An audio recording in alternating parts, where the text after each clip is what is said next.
السلام علیکم، S M news کے ساتھ میں ہوں احمد ندیم۔ خبروں کا سلسلہ بڑھاتے ہوئے خبر شامل کرتے ہیں قصوال سے۔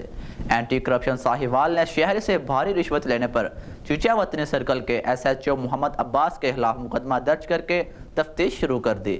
اسی حوالے سے مزید تفصیلات جانتے ہیں اپنے نمائندے ارشاد احمد سے۔ جی ارشاد احمد، آگاہ کیجیے گا۔ جی بالکل، تفصیلات کے مطابق انسپکٹر محمد عباس نے تھانہ غازی آباد میں اپنی تعیناتی کے دوران 165(9)L کے رہائشی اشتیاق احمد کے خلاف جھوٹا مقدمہ درج کر کے اس سے 3 لاکھ روپے رشوت لے لی، جس پر محکمہ اینٹی کرپشن ساہیوال نے انکوائری کر کے محمد عباس ایس ایچ او تھانہ شاہ کوٹ اور دیگر پولیس اہلکاروں کے خلاف کارروائی کرتے ہوئے مقدمہ درج کر کے تفتیش شروع کر دی ہے۔ واضح رہے کہ محمد عباس کے تھانہ شاہ کوٹ میں تعیناتی کے دوران چوری اور ڈکیتی کی وارداتوں میں اضافہ، جبکہ تھانہ شاہ کوٹ میں کھلے عام رشوت کا بازار گرم ہے۔ کسی بھی غریب آدمی کا کام رشوت کے بغیر نہیں ہوتا۔